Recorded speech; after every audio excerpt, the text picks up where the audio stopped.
وَرَفَعَ أَبَوَيْهِ عَلَى الْعَرْشِ، اور جب یوسف علیہ السلام کے محل میں پہنچے تو یوسف علیہ السلام نے اپنے والدین کو تخت پر بٹھایا۔ ظاہر ہے کہ جب اس خواب کی تعبیر کا مرحلہ آیا تو بھائی تو کسی اور مقام پر تھے، لیکن والدین کا مقام بلند ہے۔ وَرَفَعَ أَبَوَيْهِ عَلَى الْعَرْشِ، تو آپ نے اپنے والدین کو کہاں بٹھایا؟ تخت پر بٹھایا۔ اس سے والدین کی تعظیم و تکریم کا بھی سبق ملتا ہے جی، کہ یعقوب علیہ السلام اللہ کے نبی ہیں اور یوسف علیہ السلام کے والد بھی ہیں۔ قرآن میں اللہ نے یہ نہیں فرمایا کہ انہوں نے اللہ کے نبی یعقوب علیہ السلام کو تخت پر بٹھایا۔ قرآن نے کہا وَرَفَعَ أَبَوَيْهِ عَلَى الْعَرْشِ، انہوں نے اپنے والدین کو تخت پر بٹھایا۔ تو اولاد کو ایسے کام کرنے چاہیے کہ والدین تخت پر بیٹھیں، عرش پر بیٹھیں۔ عرش اونچے مقام اور تخت کو کہتے ہیں۔ وَخَرُّوا لَهُ سُجَّدًا، اور سب کے سب لوگوں نے یوسف علیہ السلام کو سجدہ کیا۔ سبحان اللہ۔ خواب کیا دیکھا تھا جی؟ انی رأیت احد عشر کوکبا والشمس والقمر رأیتہم لی ساجدین، میں نے 11 ستارے، ایک چاند اور سورج کو دیکھا کہ وہ مجھے سجدہ کر رہے ہیں۔ اللہ اکبر۔ سجد یعقوب علیہ السلام، یعقوب علیہ السلام، ان کی اہلیہ، تمام بھائیوں نے یوسف علیہ السلام کو سجدہ کیا۔ اور روایات میں یہ بات ذکر ہے کہ وَكَانَ بَيْنَ رُؤْيَا یوسف وَبَيْنَ تَأْوِيلِهِ 22 سنہ، 22 سال کا درمیان میں وقفہ ہے۔ تو بعض خوابوں کی تعبیر میں سالوں لگ جاتے ہیں، 22 سال کا وقفہ ہے۔ تو جب آپ نے یہ منظر دیکھا، وقال، تو یوسف علیہ السلام نے فرمایا یا ابتی، اے میرے پیارے ابا جان، ھذا تأویل رؤیای من قبل، یہ تعبیر ہے میرے خواب کی جو پہلے عرصے میں نے دیکھا تھا۔ قد جعلھا ربی حقا، بے شک میرے رب نے اس خواب کو سچا کر دکھایا۔ سبحان اللہ۔ آپ دیکھ رہے ہیں، ویسے کسی کہنے والے نے کہا ہے کہ خواب 2 طرح کے ہوتے ہیں، ایک وہ جو آپ بند آنکھوں سے دیکھتے ہیں، اور ایک وہ جو آپ کھلی آنکھوں سے دیکھتے ہیں۔ جو آپ سوتے ہوئے خواب دیکھتے ہیں تو معلوم نہیں کہ ان میں سے کتنے خواب سچے ہیں، لیکن جو خواب کھلی آنکھوں سے دیکھے جاتے ہیں وہ ضرور پورے ہوتے ہیں۔ ٹھیک ہے؟ تو ہمیں کوشش کرنی چاہیے کہ ہمیں بھی اچھے خواب دیکھنے چاہیے، یہ نہیں کہ دنیاوی مال و متاع اور اغراض و مقاصد کو انسان پیش نظر رکھیں۔ تو جب آپ دین کی خدمت کے لیے، اسلام کی سربلندی میں آگے بڑھنے کے لیے کوئی خواب دیکھیں گے کہ یوں ہونا چاہیے، ایسے ہونا چاہیے،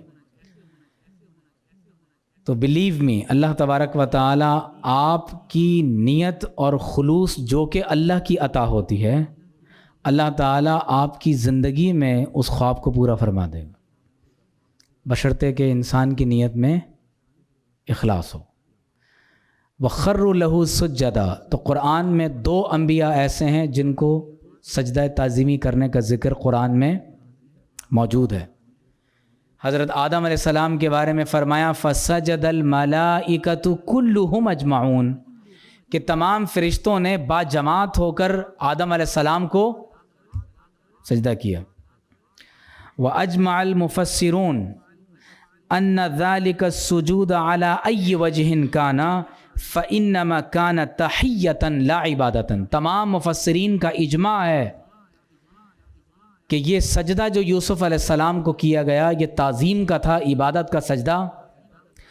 اور بعض اہل تفسیر کی رائے یہ ہے کہ وَيُوسُفُ كَالْقِبْلَةِ وَخَرُّوا شُكْرًا لِلَّهِ سُجَّدًا، سجدہ تو شکر کا اللہ کو ہی کیا گیا، یوسف علیہ السلام کو قبلہ بنا دیا گیا، یوسف علیہ السلام کو قبلہ بنا دیا گیا تھا۔ ہم بھی تو یعنی کعبہ شریف کو سمت بنا کر سجدہ کرتے ہیں، تو کیا کعبے کو سجدہ کرتے ہیں؟ کعبے کو سجدہ نہیں کیا جاتا، بلکہ ہم کعبے کو محض ایک سمت، ایک ڈائریکشن کے طور پر ہم استعمال کرتے ہیں اور استقبال قبلہ کر لیتے ہیں۔ وَقَدْ أَحْسَنَ بِي، اور بے شک اللہ نے مجھ پر بہت احسان فرمایا۔ انسان کو اللہ تبارک و تعالیٰ کا ہمیشہ شکر گزار رہنا چاہیے اور اس کے احسانوں کو یاد کرنا چاہیے۔ بعض اوقات ہم سمجھتے ہیں کہ شاید ہم زبان سے اگر کہیں گے تو نہ جانے کیا ہو جائے گا۔ بھائی کہنا چاہیے، جو بات آپ تکرار سے بار بار اللہ کی بارگاہ میں کہتے ہیں تو پروردگار عالم بندے کو اس کے اثرات پر دکھاتا ہے۔ لَإِن شَكَرْتُمْ لَأَزِيدَنَّكُمْ، فرمایا اگر تم شکرانہ ادا کرو گے، شکر ادا کرو گے تو میں اپنی نعمتوں میں اضافہ کر دوں گا۔ وَقَدْ أَحْسَنَ بِي، اللہ تعالیٰ نے مجھ پر کرم فرمایا، احسان فرمایا۔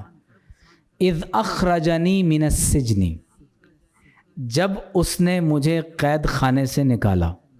اب آپ یوسف علیہ السلام کا ظرف دیکھیں، انہوں نے یہ نہیں فرمایا کہ جب اس نے مجھے کنویں سے نکالا، کیونکہ بھائیوں کو معاف کر چکے تھے، بھائیوں کو معاف کر چکے تھے تو ان کی خطا کا ذکر یہاں پر نہیں فرمایا، تو فرمایا وَقَدْ أَحْسَنَ بِي وَلَمْ يَقُلْ مِنَ الْجُبِّ اسْتِعْمَالًا لِلْكَرَمِ لِأَلَّا يُذَكِّرَ إِخْوَتَهُ صَنِيعَهُمْ بَعْدَ عَفْوِهِ عَنْهُمْ بِقَوْلِهِ لَا تَثْرِيبَ عَلَيْكُمُ الْيَوْمَ، تو کیونکہ آپ فرما چکے تھے کہ میں نے تم سب کو معاف کر دیا، اللہ تمہاری مغفرت فرمائے، تو آپ علیہ السلام نے صرف اس لیے کہ بھائیوں کو شرمسار نہ کیا جائے، آپ نے کنویں سے نکالے جانے کا ذکر۔ اور حدیث میں حضور علیہ السلام نے فرمایا من عیر اخاہ بذنب لم یمت حتی یعملہ، اگر کسی سے کوئی غلطی ہو جائے، کوئی گناہ ہو جائے اور وہ اللہ کی بارگاہ میں توبہ کر لے اور کوئی اس توبہ کے بعد بار بار اسے شرمندہ کرتا رہے، حضور علیہ السلام نے فرمایا وہ اس وقت تک نہیں مرے گا جب تک خود اس گناہ میں مبتلا نہ ہو جائے۔ وَقَدْ أَحْسَنَ بِي، بے شک اس نے مجھ پر بڑا کرم فرمایا، اذ اخرجنی من السجن، جب اس نے مجھے قید خانے سے نکالا، وجاء بكم من البدو من بعد ان نزغ الشیطان بینی وبین اخوتی، فرماتے ہیں وجاء بكم من البدو، البدو صحرا کو کہتے ہیں، اور نزغا شیطان کا ناچاقی ڈالنا، پھوٹ ڈالنا، ربنا لا تزغ قلوبنا، یا اللہ ہمارے دلوں میں ناچاقی پیدا نہ فرمانا۔ تو یہ شیطان کا بڑا حربہ ہوتا ہے، سوسائٹی کو، فیملی کو ڈس انٹیگریٹ کرنے میں، معاشرے کو تباہ و برباد کرنے میں شیطان کا یہ سب سے بڑا حربہ ہے کہ نزغ الشیطان، شیطان کیا کرتا ہے؟ دلوں میں پھوٹ پیدا کرتا ہے۔ اور لے آیا تمہیں صحرا سے، بعد اس کے کہ شیطان نے ناچاقی ڈال دی تھی بینی و بین اخوتی، میرے اور میرے بھائیوں کے درمیان۔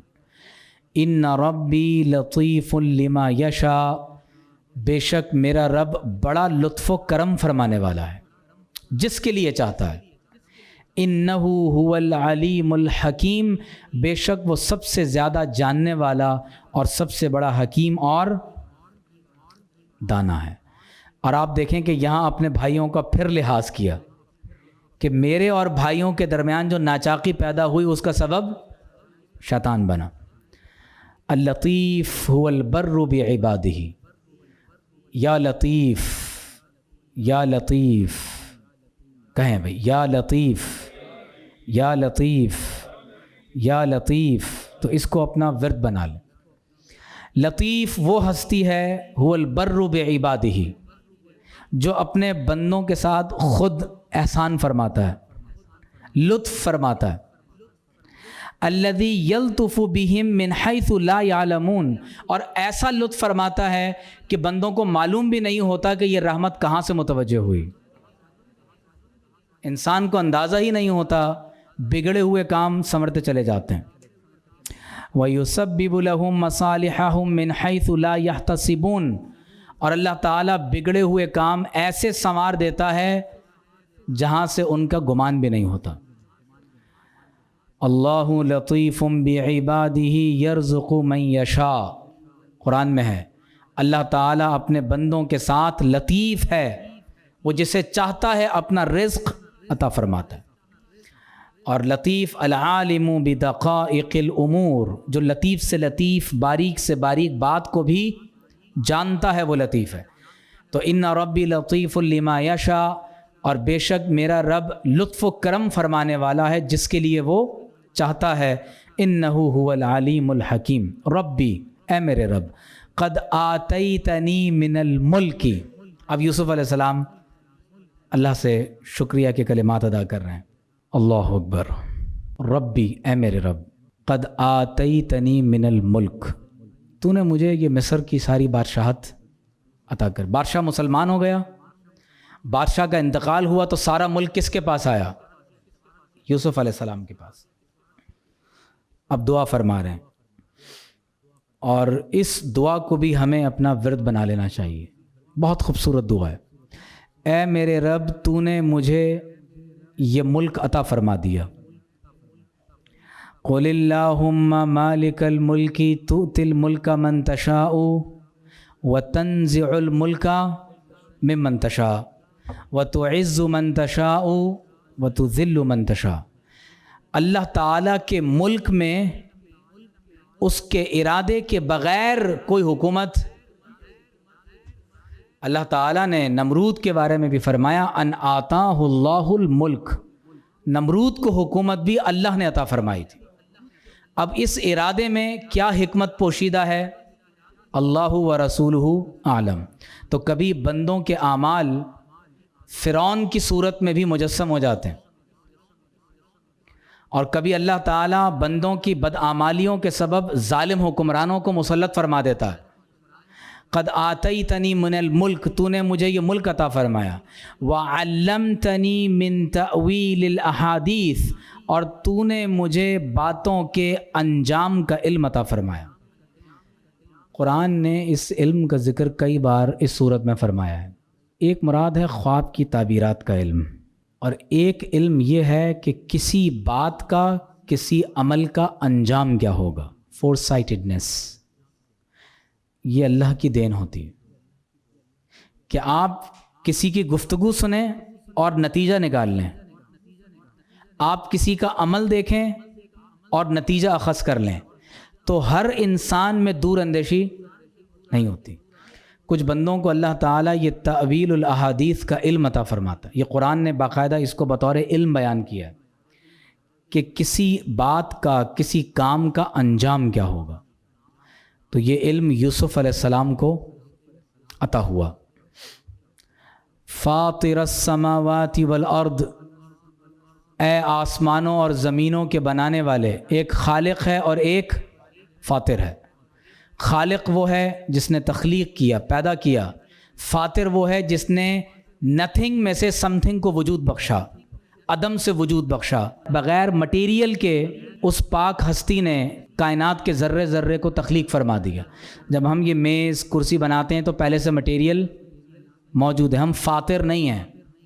اللہ تعالیٰ فاطر ہے کہ اس نے اشیاء کو عدم سے وجود بخشا۔ انت ولی فی الدنیا والآخرہ، تو میرا دنیا میں بھی ولی ہے اور آخرت میں بھی ولی ہے۔ ایک ولایت کا رخ بندوں سے اللہ کی طرف ہوتا ہے۔ الا ان اولیاء اللہ لا خوف علیہم ولا هم یحزنون، یہاں ذکر فرمایا جا رہا ہے جو اللہ کے دوست ہیں، اور کبھی ولایت کی نسبت اللہ کی طرف سے بندوں کی طرف ہوتی ہے۔ اللہ ولی الذین آمنوا، اللہ تعالیٰ ایمان والوں کا ولی ہے. یخرجہم من الظلمات الی النور، وہ انہیں اندھیروں سے نکال کر نور کی طرف لے آتا ہے. انت ولی فی الدنیا والآخرہ، تو دنیا میں بھی میرا کارساز ہے اور آخرت میں بھی میرا کارساز ہے. تو ملک اللہ کا ہے. بھائیوں نے تو کنویں میں ڈال دیا تھا، قد آتیتنی من الملک، اور تو نے مجھے ملک عطا فرما دیا. توفنی مسلما والحقنی بالصالحین، اور تو مجھے اس حال میں وفات عطا فرما کہ میں کیا ہوں؟ مسلم. اللہ کے نبی کیا دعا فرما رہے ہیں؟ توفنی مسلما، یا اللہ مجھے اس حال میں موت دینا کہ جب یہ جان اس جسم سے نکل رہی ہو تو میں تیرا فرما بردار ہوں. یہ معمولی بات نہیں ہے. آپ پوری دنیا کی دولت دے کر بھی، پوری دنیا کی دولت دے کر آپ یہ نہیں اخذ کر سکتے کہ جب میری وفات کا وقت ہوگا تو میں مسلمان ہوں گا. اس لیے قرآن میں کیا ہے؟ وَلَا تَمُوتُنَّ إِلَّا وَأَنْتُمْ مُسْلِمُونَ، تم ہرگز ہرگز مت مرنا مگر اس حالت میں کہ تم مسلم ہو. کیا ہو؟ اب ہمیں تو نہیں پتہ ہماری موت کا وقت کب آئے گا، تو لہٰذا ہمیں ہر حال میں اللہ کا فرما بردار رہنا چاہیے تاکہ جب موت کا وقت آئے تو ہم اس کے فرما بردار ہوں. بات سمجھ آ رہی ہے؟ تو سوال یہ ہے کہ یہ ساری کیفیات نصیب کیسے ہوں گی کہ انسان کی وفات بھی اسلام پر ہو، اللہ کی طرف سے علم بھی عطا ہو، دانائی بھی عطا ہو.